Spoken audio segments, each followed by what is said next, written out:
So welcome to Newtonian MJ channel, the channel which clear all the concepts of physics। क्योंकि हम concepts का रट्टा नहीं लगाते, हम कॉन्सेप्ट्स को क्लियर करते हैं। तो आज हम पढ़ते हैं एक बहुत ही इंपॉर्टेंट और बहुत ही बेहतरीन चैप्टर जिसका नाम है विद्युत धारिता व संधारित्र, जो कि इलेक्ट्रोस्टैटिक्स का लास्ट लेक्चर है। अब इसको इलेक्ट्रोस्टैटिक्स के अंदर ही ऐड किया गया है और इसके अंदर अपन जो पढ़ेंगे सबसे पहले वो क्या है, संधारित्र है।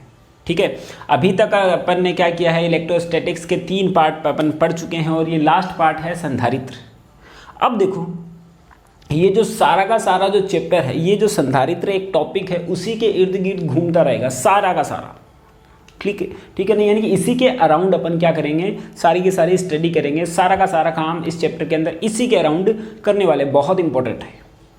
ठीक है, अब के संधारित्र है यानी कि कैपेसिटर है, ये अपन ने देखा भी होगा। अपन ने क्या करते हैं कि अगर फैन यूज़ करते हैं, अपन फैन करते हैं तो अपन लोगों ने देखा होगा कि एक सेल टाइप का सा वाइट कलर का सा आता है जो सिलेंडर टाइप का होता है, उसको अपन यूज़ करते हैं। ठीक है कि उससे स्पीड इंक्रीज़ हो जाती है, फैन की, पंखे की स्पीड इंक्रीज हो जाती है, आप लोगों ने देखा होगा।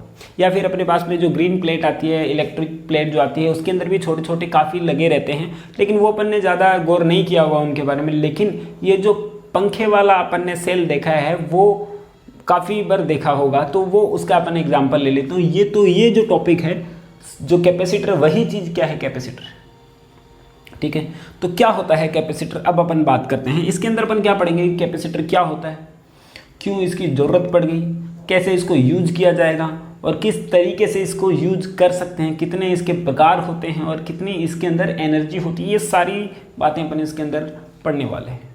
ठीक है बात। अब देखो, एक सेल टाइप का सा होता है, सेल नहीं होता, ये एक सेल टाइप का है।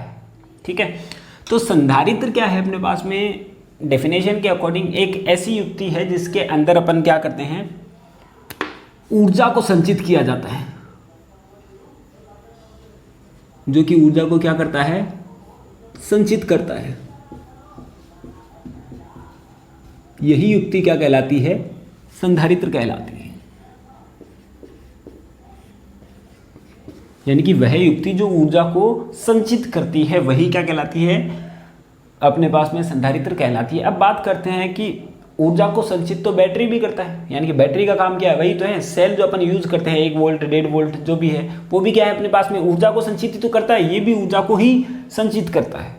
ठीक है कि नहीं, लेकिन फिर भी ये सेल नहीं है, दोनों का काम एक ही है, लेकिन ये सेल नहीं है।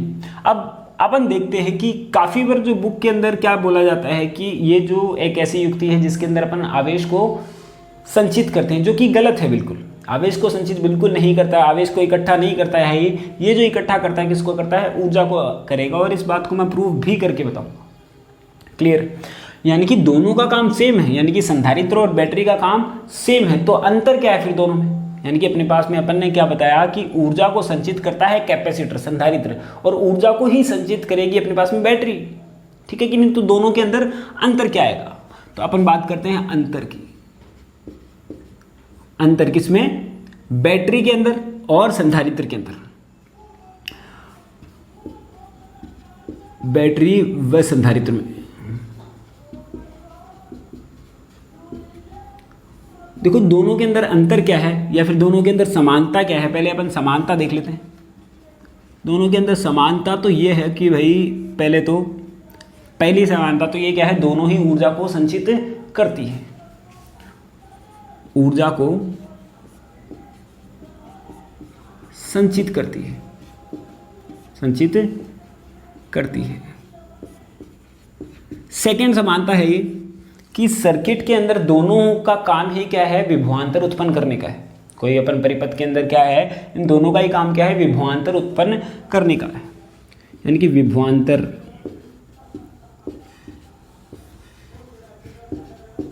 उत्पन्न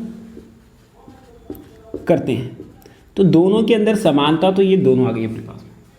अब बात करते हैं इन दोनों के अंदर अंतर क्या है। अंतर, जो सबसे बड़ा अंतर जो है ना, ठीक है कि नहीं, सबसे बड़ा जो अंतर है वो है ऊर्जा की रिहाई।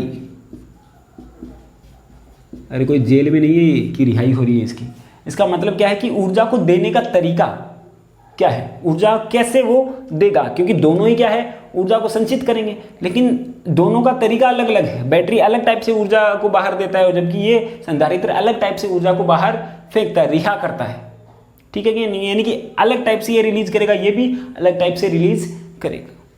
सेकेंड पॉइंट है अपने पास कि ऊर्जा की मात्रा, ऊर्जा की मात्रा, यानी कि दोनों के अंदर जो ऊर्जा तो संचित होगी, लेकिन कितनी कितनी होगी ये भी अलग है, जो दोनों के अंदर बराबर नहीं होगी, ये कंफर्म है, दोनों के अंदर बराबर नहीं होती। यानी कि एक तो क्या है, ऊर्जा को रिलीज करने का तरीका अलग होगा दोनों का, और ऊर्जा की मात्रा भी दोनों के अंदर अलग होगी। और तीसरा पॉइंट है अपने पास में कि ऊर्जा की जो संचित करने का तरीका, ऊर्जा को संचित करने का तरीका,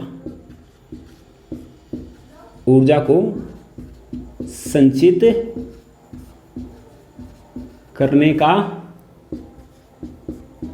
तरीका, ऊर्जा को संचित करने का तरीका, ये अपने पास में तीन चीजें हैं जो कि अंतर है दोनों के अंदर, ठीक है। यानी कि बैटरी और ऊर्जा की, बैटरी के और अपने पास में जो संधारित्र है, दोनों के अंदर समानता तो ये वाली है, और दोनों के अंदर जो अंतर है वो ये वाला, बहुत ही जो मेन डिफरेंस है वो ये वाला है, ऊर्जा की रिहाई, यानी कि ऊर्जा को कैसे वो बाहर फेंकेगा, कैसे बाहर सर्किट को देगा। क्लियर बात। अब देखते हैं कैसे देगा, एग्जाम्पल के थ्रू मैं समझने की कोशिश करता हूं इसको। यहां पे ले लेता हूं मैं इसको एग्जाम्पल, तो यहां पे लेता हूं, मान लिया अपने पास में एक, अपन क्या कर रहे हैं, एक ये एग्जाम्पल बताता हूं आपको कि ऊर्जा की रिहाई कैसे होती है, ठीक है। दोनों के अंदर अंतर क्या है, दोनों सेल जैसे ही दिखते हैं अपने पास में, दो ही तार हैं, उसके भी दो टर्मिनल हैं, ठीक है कि नहीं। उसके सेल के अंदर क्या होता है कि एक टर्मिनल इधर होता है, एक इधर होता है, जबकि इसके अंदर दोनों तार होते हैं वो एक ही दिशा में, ठीक है कि नहीं, वो दोनों एक जैसे ही हैं, यानी कि दो टर्मिनल हैं इसके भी। अब दोनों के अंदर अंतर क्या है, तो देखो, अगर मैं मान लेता हूं अपने पास में एक, अपन ने क्या किया, एक डैम ले लिया, बांध ले लिया, ये बांध लिया, और उसके अंदर बहुत सारा पानी है, बहुत सारा पानी है, और उसके बहुत सारे गेट भी हैं, बहुत सारे गेट, ठीक है। अब क्या होगा, अगर क्या किया जाए, अगर ये एक गेट को खोल दिया जाए, ये एक गेट को खोल दिया जाए, तो क्या होगा, पानी कंटिन्यूसली बाहर निकलता जाएगा, निकलता रहेगा, निकलता रहेगा, निकलता रहेगा, तब तक निकलता रहेगा जब तक कि इसका पूरा पानी खत्म नहीं हो जाए, यानी कि कॉन्स्टेंटली वो बाहर निकलता रहेगा। ये तो है बैटरी का काम, ठीक है। बैटरी में रिहाई, यानी कि बैटरी के अंदर से ऊर्जा इसी प्रकार से रिहाई हो रही है जैसे कि कोई बांध है, उसमें से क्या हो रहा है, पानी निकल रहा है कॉन्स्टेंटली। यानी कि अगर एक अपन इसको एक गेट को खोल देते हैं तो शुरुआत में क्या करता है कि वो थोड़ा थोड़ा सा निकलता निकलता बराबर मात्रा में कॉन्स्टेंटली निकलता निकलता तब तक निकलता रहेगा जब तक कि दोनों का जो मान है यहाँ पे जो कुल है वो जीरो नहीं हो जाए। यानी कि बैटरी के अंदर भी ऐसा ही होता है कि बैटरी को अगर किसी सर्किट के अंदर जोड़ दिया जाए, ठीक है कि नहीं, तो ऊर्जा का स्थानांतरण करता रहेगा तब तक करता रहेगा जब तक कि उसकी कुल ऊर्जा, उसके अंदर कुल ऊर्जा जो संचित है वो जीरो नहीं हो जाए। क्लियर बात। अब बात करते हैं ऐसे ही, ये तो अपन ने लिया बैटरी के अंदर। अब बात करता हूं अगर मैं क्या करता हूं, इस पूरे बांध को तोड़ दूं, जैसे कि मान लीजिए पूरे बांध को मैंने तोड़ दिया, इसको ब्रेक कर दिया, तोड़ दिया, तो क्या होगा, पानी पूरा का पूरा एक झटके से बाहर निकल जाएगा। पानी पूरा का पूरा क्या होगा, एक झटके से, एक कुछ ही समय में बाहर निकल जाएगा। यानी कि सारी की सारी एनर्जी क्या होगी, वो एक कांस्टेंट लगातार दे देगा, यानी कि एक कुछ ही क्षण के अंदर पूरा ऊर्जा की वो बाहर निकाल देगा। यानी कि मतलब क्या हुआ, बैटरी के अंदर जो ऊर्जा आती है, दोनों का काम क्या है, ऊर्जा का स्थानांतरण ही है, दोनों का काम क्या है, वो संचित ऊर्जा को संचित करना ही है। लेकिन बैटरी तो क्या करती है, जो ऊर्जा देती है सर्किट के अंदर, लेकिन धीरे धीरे, ठीक है कि नहीं, कॉन्स्टेंटली वो चलती रहती है। जबकि संधारित्र क्या करता है, अचानक से ऊर्जा एक साथ रिलीज कर देगा, एक साथ पूरी की पूरी रिलीज कर देगा। जैसे कि आप लोगों ने देखा होगा कि अगर अपने पास में कोई कैमरा है, फ्लैश वाला कैमरा है, तो अपन क्या करते हैं कि उसके अंदर अगर अपन फोटो खींचते हैं तो क्लिक दबाते हैं तो फ्लैश लाइट एक क्षण के लिए उत्पन्न होती है। वो किसने काम किया, वो किया संधारित्र ने काम किया, वो किसने काम किया है, संधारित्र ने काम किया है। अब दोबारा फ्लैश यूज करने के लिए अपने को थोड़ा सा टाइम देना पड़ेगा, ठीक है कि नहीं। अपन तुरंत दोबारा उसको यूज़ नहीं कर सकते, मतलब 1 सेकंड के अंदर दोबारा अपन यूज़ नहीं कर सकते उसको, कुछ समय देना पड़ेगा ताकि वापस वो चार्ज हो जाए। क्लियर है ना बात। यानी कि क्या बोल रहे हैं, यानी कि अगर क्या किया, इसीलिए मैं क्या बता रहा हूँ कि यहाँ पे जो संधारित्र क्या करता है, अचानक से ऊर्जा को रिलीज करेगा, सारी की सारी ऊर्जा को क्या करेगा, अचानक से रिलीज करेगा। क्लियर है बात। ऐसे ही अपन ने देखा होगा कि हॉस्पिटलों के अंदर अपन देखते हैं कि कोई मरीज होता है, वो मर गया होता है या फिर मरने वाला होता है, तो कुछ प्रेस टाइप का सा लगाते हैं, वो छाती के ऊपर लगाते हैं और वो उछलता है ऐसे, आप लोगों ने देखा होगा ऐसा। तो वो डॉक्टर फटाफट बोलता है कि इसको चार्जिंग पे लगाओ, चार्जिंग पे लगाओ। तो क्या कर रहा है वो कैपेसिटर्स हैं, वो क्या कर रहे हैं, कैपेसिटर्स हैं। तो वो क्या करता है कि चार्ज को ग्रहण करेगा, ठीक है कि नहीं, चार्ज को, यानी कि उसको पहले चार्ज करना पड़ेगा, उसके बाद में ऊर्जा को संचित करेगा, फिर अचानक से रिलीज कर देगा। जबकि सेल क्या करता है, धीरे धीरे रिलीज करता है। ठीक है ना बात, ये बात समझ में, यानी कि दोनों के अंदर जो मेन डिफरेंस यही है, और आगे के डिफरेंस भी अपन पढ़ेंगे। यानी कि मेन डिफरेंस क्या है कि जो बैटरी है वो ऊर्जा तो देता है, दोनों ही ऊर्जा का स्थानांतरण, दोनों ही ऊर्जा को क्या करते हैं, संचित करते हैं, लेकिन बैटरी जो करेगा, बैटरी क्या करेगा, जो ऊर्जा की रिहाई करेगा वो लगातार करता रहेगा। जबकि संधारित्र क्या होगा, एक साथ ही पूरा का पूरा जो ऊर्जा की रिहाई कर देगा। ये सबसे मेन डिफरेंस है इसका, ठीक है ना बात। तो दोनों के अंदर हमें मेन डिफरेंस तो पता चल गया, ठीक है, ये वाला डिफरेंस पता चल गया, ऊर्जा की रिहाई। अब ऊर्जा की मात्रा कितनी होगी, अब ये एग्जाम्पल तो देख के आपको ऐसा लग रहा है कि दोनों के अंदर ऊर्जा क्या होगी, समान होगी, जो कि गलत है। जो ये तो मैंने ये समझाने के लिए किया है, दोनों के अंदर ऊर्जा जो है वो संचित अलग अलग होती है। नॉर्मली क्या होता है कि संधारित्र में जो है, संधारित्र के अंदर जो ऊर्जा होती है, के अंदर जो ऊर्जा होती है वो कम होती है अगर तुलना करें अपन बैटरी से, तो ठीक है कि नहीं। तो इसका अपने को पता चला, दो बातें अपन ने देख ली।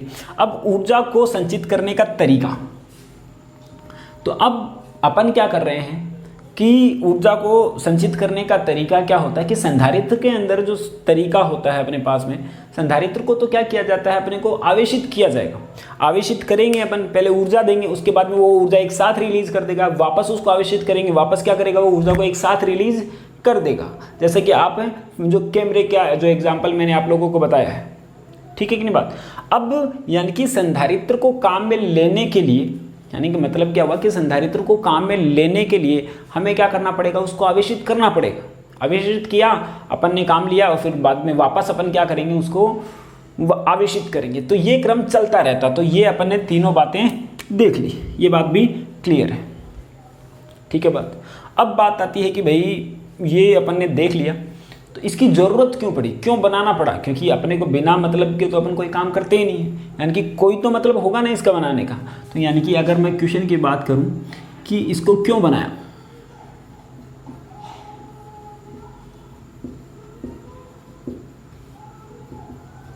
क्यों बनाया, ये अपने को क्वेश्चन का आंसर देना है। तो आप देखो, अपन पहले चैप्टर से अपन क्या पढ़ रहे हैं, जब पहले चैप्टर की डेफिनेशन ही अपन ने पढ़ी थी, इसके अंदर अपन स्थिर आवेशों का अध्ययन करते हैं, ठीक है कि नहीं। अगर तुम गौर से देखोगे जितने भी अपन ने एग्जाम्पल किए हैं, या तो अपन ने रब वाला किया है, जितने भी जो आवेश के एग्जाम्पल किए हैं, तो उसके अंदर तुम देख पा रहे हो ना कि जैसे कि मैंने क्या किया कि स्केल को घिसा ऐसे, और क्या आता है अपने पास में पार्टिकल चिपकने लग जाते हैं, ठीक है कि नहीं। अब ये जो है आवेश आया इसके ऊपर, अपने को पता चल गया आवेश के कारण चिपक रहे हैं, लेकिन ये जो आवेश इसके ऊपर ज़्यादा देर तक नहीं टिकता है, ज़्यादा देर तक नहीं टिकेगा, वो कुछ क्षण के लिए ही टिकता है, कुछ सेकंड, मान लो 5 सेकंड ज़्यादा से ज़्यादा टिकता है, उसके बाद में अपने को वापस घिसना पड़ेगा।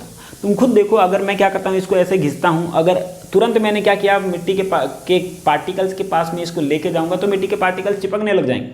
लेकिन अगर मैं टाइम ज़्यादा दे दूँ, तो जैसे कि मैंने क्या किया, अभी इसको किया है और आधे घंटे बाद में करूँ तो दिक्कत हो जाएगी, ठीक है कि नहीं। यानी कि कोई मतलब ऐसे, यानी कि चार्ज को टिकाने के लिए बहुत दिक्कत होती है, यानी कि चार्ज को स्टोर करना दिक्कत हो रहा था। यानी कि चार्ज को स्टोर करना, अगर नहीं बोलूँगा मैं, ऐसे बोलूँगा कि चार्ज को एक जगह रखना काफ़ी मुश्किल हो पा रहा था काफ़ी समय तक। कुछ समय के लिए तो इंक्रीज हो जाता है, यानी कि घर्षण करने से अपने से क्या हुआ कि आ गया आवेश, तो आ गया, लेकिन उसको टिकाना बहुत मुश्किल रहता है, ठीक है कि नहीं। इसको आवेशित किया, लेकिन वापस क्या होगा, ये विलीन हो जाएगा। तो चार्ज को टिकाने के लिए, एक जगह पर टिकाने के लिए इसकी आवश्यकता पड़ी, यानी कि ये क्या करता है, चार्ज को एक जगह काफ़ी देर तक टिका सकता है, एक बार अपन इसको आवेशित करेंगे तो उसको ऊर्जा के रूप में आवेशित स्थिर हो जाएगा और उसको अपन वापस से यूज कर सकते हैं, ठीक है कि नहीं। यानी कि मैं क्या करूँ कि कैपेसिटर की सहायता से क्या कर सकते हैं अपन, ये अपन ने घिसा है, अगर इसको पार्टिकल के पास में लेके जाएंगे तो पार्टिकल चिपकने लग जाएंगे, लेकिन कुछ समय बाद में नहीं होगा ऐसा।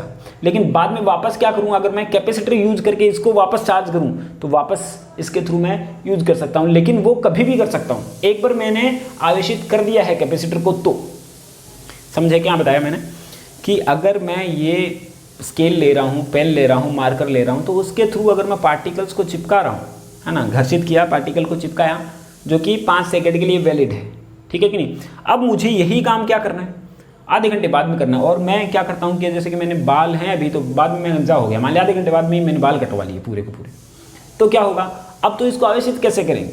तो उस टाइम पर मैं क्या करूँगा कि एक सेल है अपने पास में जो कि अपन कैपेसिटर है, उसको आवेशित कर लिया, उसको अपन लेके चल रहे हैं साथ साथ में, उसको अपन लेके चल रहे हैं, और जब अपने को ज़रूरत पड़ी उसको अपन आवेशित करके, जब अपने को ज़रूरत पड़ी और उसका आवेश अपन काम लेके वापस पार्टिकल्स को चिपका सकते हैं और लोगों को जादू दिखा सकते हैं। और यही इसका मेन मतलब जो उद्देश्य भी यही था, जब जादू दिखाने का ही था, लेकिन ये ज़्यादा इंपॉर्टेंट नहीं था, इसलिए मैंने बताया नहीं।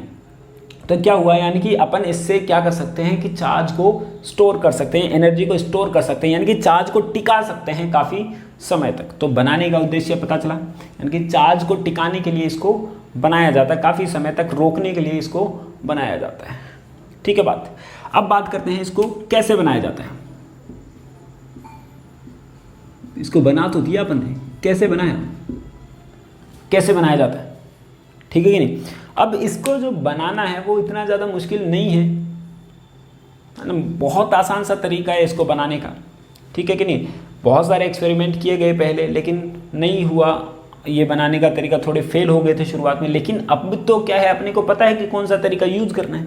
तो इसके लिए क्या किया जाता है कि अपने पास में 2 मेटल लिए जाते हैं, कोई 2 मेटल ले लिए, कोई भी 2 मेटल ले लेते हैं, ठीक है कि नहीं। मेटल लिया और उसके बीच में कुछ नॉन मेटल रख दिया, नॉन मेटल जो रख दिया, और यहाँ पे ये तो मेटल है, और उसके साथ में एक और क्या कर दिया, मेटल रख दिया।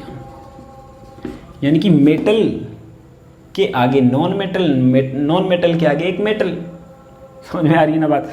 अब इसको अगर मैं क्या कर दूं, 2 पॉइंट से जोड़ दूं, यानी कि 2 अपन ने क्या किया, इसको पॉइंट से जोड़ दिया मैंने, तो ये जो चीज़ बन गई, यही क्या है, कैपेसिटर है। ये क्या है, कैपेसिटर है, ठीक है कि नहीं। यानी कि अगर मान लो कि अगर मैं ये 2 लोहे की रॉड है और इसके अंदर मैं क्या करता हूँ कि ये नॉन मेटल ये लगा देता हूँ, ठीक है कि नहीं, तो ये भी एक क्या है, कैपेसिटर बन गया है, ये भी एक कैपेसिटर बन गया। बस अपने को इसकी कैपेसिटेंस का नहीं पता कि कितनी की ये एनर्जी को स्टोर कर सकता है, कितनी ऊर्जा को ये संचित कर सकता है, ठीक है कि नहीं। है कैपेसिटर ये भी है, लेकिन अगर ये मेटल है, ये नॉन मेटल है और ये मेटल है, तो 2 मेटल्स के बीच में एक क्या है, नॉन मेटल है, 2 मेटल्स के बीच में। तो ये जो बन रही है युक्ति, ये क्या है, अपने पास में कैपेसिटर है, यानी कि संधारित्र है। ऐसे ही नॉर्मल तरीके से अपन बना सकते हैं। यहाँ पे अपन 2 प्लेटें ले सकते हैं और उसके बीच में कागज़ डाल सकते हैं, लकड़ी डाल सकते हैं, कुछ भी अपन डाल सकते हैं। तो कुछ अगर ये स्पेसिफिक तरीका होता है, इनको अलग अलग अपन डालते हैं तो इसकी कैपेसिटेंस पे अलग अलग प्रभाव पड़ता है, लेकिन उसके बारे में अपन बाद में डिस्कस करेंगे। अपने को सिर्फ बताना है कि कैपेसिटेंस कैसे बनता है, कैपेसिटर कैसे बनता है। तो पता चला, यानी कि 2 मेटल्स के बीच में एक नॉन मेटल अगर मैं रख देता हूँ तो उससे जो बनने वाली युक्ति है वो क्या होगी, अपने पास में कैपेसिटर होगी। अगर मान लेता हूँ कि अगर ये अपने पास में 2 प्लेट्स हैं, इसके बीच में क्या है, अपने पास में इसके बीच में एयर है, तो भी ये क्या है, अपने पास में, तो भी ये जो अपने पास में क्या है, एक कैपेसिटर है, क्योंकि इसके बीच में हवा है, ये दोनों आपस में जुड़े हुए नहीं है। क्लियर बात। यानी कि कैपेसिटर बनाने का तरीका अपने को पता चला। हाँ, ये डिपेंड करता है कि कैपेसिटेंस उसकी कितनी होगी। बनाना आसान था, लेकिन कैपेसिटेंस उसको फिक्स देना वो थोड़ा सा मुश्किल रहता है। उसके लिए अपने को कुछ स्पेशल तरीके से, कुछ यहाँ पे अलग मटेरियल भरना पड़ता है, यहाँ पे अलग मेटल लेना पड़ता है, उसका एरिया चेंज करना पड़ता है, मीडियम चेंज करना पड़ता है, काफ़ी चीज़ें करनी पड़ती है। लेकिन वो बाद की बात है। अभी क्या है, कैसे बनाया जाता है, ये चीज़ मैंने आप लोगों को बताई। ये जो यानी कि घर पे भी बना सकते हैं, थोड़ी बहुत एनर्जी तो स्टोर कर ही लेगा, ठीक है। यानी कि 2 ब्लेड को अगर मैं जोड़ दूँ और इसके बीच में कागज़ डाल दूँ तो भी अपने पास में क्या बन गया, एक कैपेसिटर ही बन गया। क्लियर बात। तो यहाँ पे अपन ने इसको देख लिया है। अब आगे अपन देखेंगे, यानी कि 2 क्वेश्चंस अपन ने देख लिए हैं कि कैसे बनाया जाता है और इसको क्यों बनाया जाता है, दोनों ही बातें अपन ने पढ़ ली हैं। अब अपन देखते हैं कि संधारित्र को आवेशित तो अपन कर रहे हैं, तो वो आवेशित कैसे किया जाता है, ठीक है कि नहीं, तो वो अपन देखते हैं संधारित्र को आवेशित कैसे किया जाता है।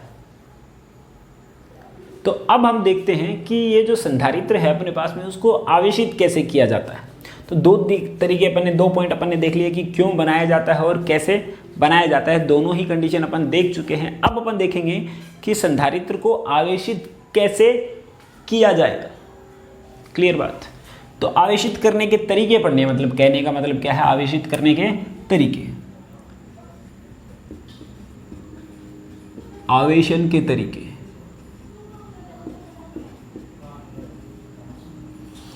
ठीक है, यानी कि अपन ने क्या कहा कि संधारित्र को यूज करने से पहले, काम में लेने से पहले अपने को उसको क्या करना पड़ेगा, आवेशित करना पड़ेगा। तो उसके 2 तरीके हैं अपने पास में।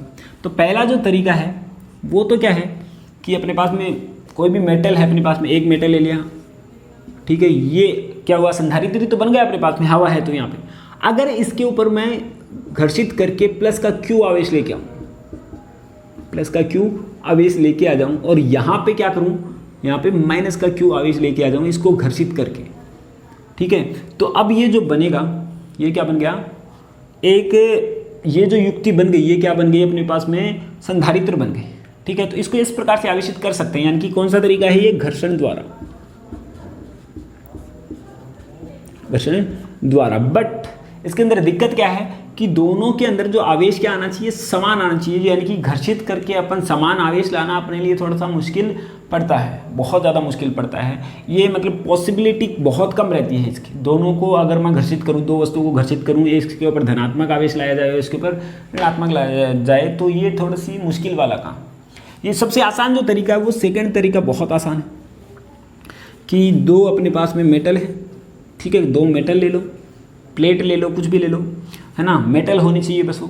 अब क्या किया जाए, उसको अगर बैटरी से कनेक्ट कर दिया जाए, क्या कर दिया जाए, बैटरी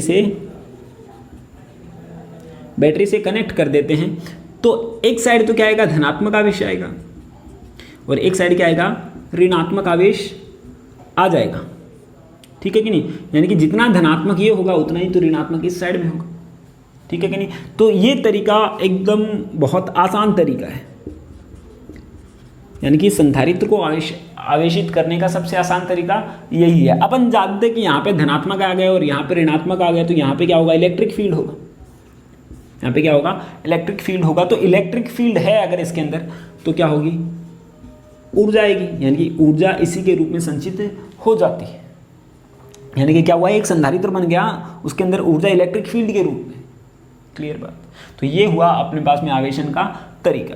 अब बात करते हैं कि बैटरी कैसे काम करती है। ये तो अपन ने देखा कि अपने पास में जो संधारित्र कैसे काम करता है, अपन ने देख लिया उसके आवेशन के तरीके कैसे हैं, रिलीज कैसे करते हैं, जो बैटरी कैसे काम करती है, ठीक है कि नहीं। यानी कि जो बैटरी के काम, यानी कि क्वेश्चन अगर मैं बात करता हूँ थर्ड क्वेश्चन की, बैटरी कैसे काम करती है।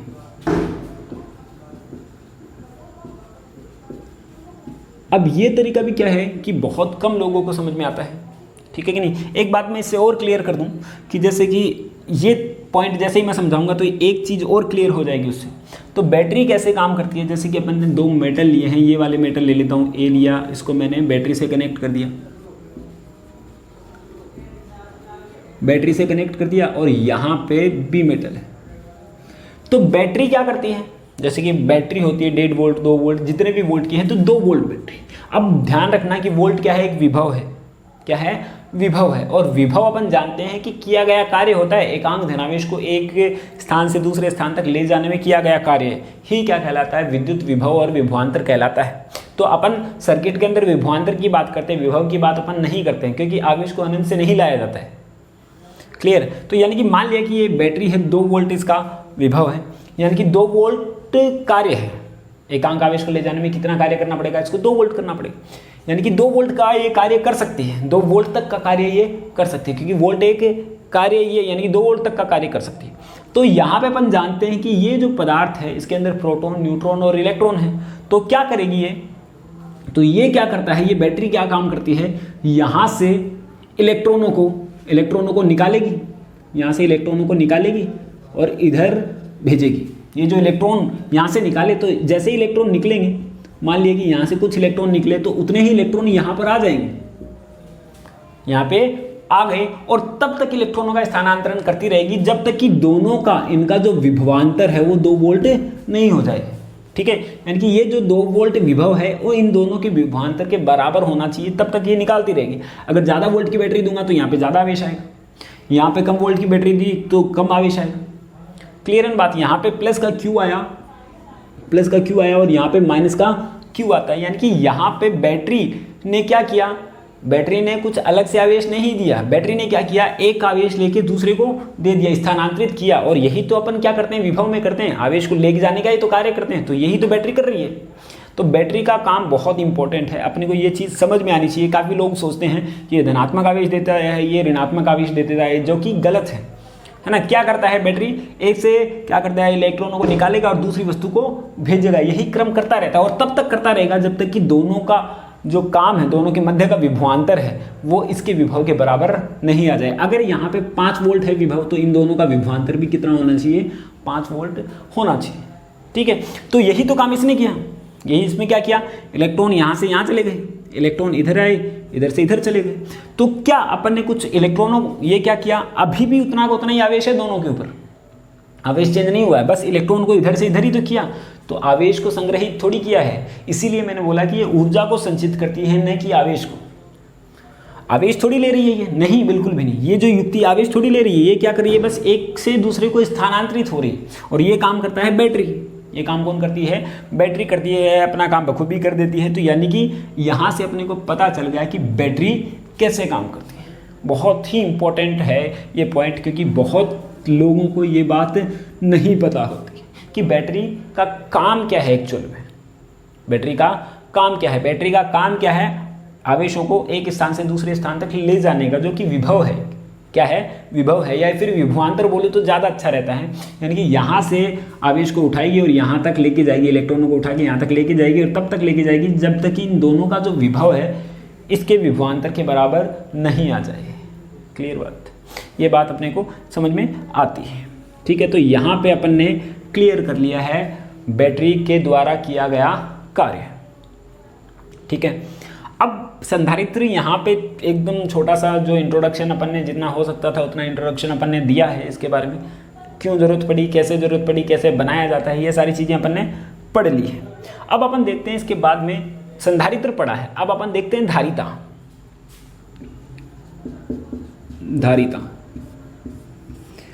धारिता क्या होती है भैया, देखो धारिता क्या होती है। धारिता की डेफिनेशन होती है अपने पास में, आवेश को ग्रहण करने की क्षमता, आवेश को ग्रहण करने की क्षमता ही क्या कहलाती है, धारिता कहलाती है। अब देखो ये एक डेफिनेशन है, मैं समझाऊंगा इसके थ्रू, ये जो डायग्राम है या फिर ये डायग्राम है उसके थ्रू मैं बताऊंगा। अब ये यहाँ पे जैसे कि मान लिया कि यहाँ पे 10 कूलम आवेश आया, 10 माइक्रो कूलम आया, तो यहाँ पे कितना आया, 10 माइनस का 10 माइक्रो कूलम। तो यहाँ पे इससे ज़्यादा आवेश आ सकता है क्या, नहीं आ सकता, क्योंकि इसका काम यही है, ये इतना ही काम कर सकती है, ये इतना ही काम कर सकती है। तो अब इसकी क्षमता कितनी हो गई, 10 माइक्रो कूलम। अगर मैं ज़्यादा बड़ी बैटरी लगा दूं तो ये ज़्यादा को करेगा, यानी कि अगर मैं कुछ इंक्रीज कर दूं, बैटरी के इंक्रीज करूंगा तो ये आवेश भी इंक्रीज हो जाएगा। यानी कि तुम देख रहे हो कि आवेश का मान डायरेक्टली प्रोपोर्शनल है किसके, बैटरी के विभव से, विभवांतर से, यानी कि Q प्रोपोर्शनल टू क्या है, V। तुम देखो अगर मैं बैटरी का विभव बढ़ाऊंगा तो यहाँ पे जो आवेश आ रहा है वो भी तो बढ़ेगा, यहाँ पे आवेश आ रहा है वो भी तो बढ़ेगा, और ये कितना आवेश ग्रहण कर सकता है उसे ही तो अपन क्या बोलते हैं, धारिता बोलते हैं। तो यानी कि Q प्रोपोर्शनल टू क्या हुआ, V, यानी कि Q बराबर, अगर अपन समानुपाती का निशान हटाते हैं तो कितना आता है, Q बराबर CV। ठीक है कि, तो C बराबर कितना आएगा, Q बट्टे V। ये आया अपने पास में ये एक बात।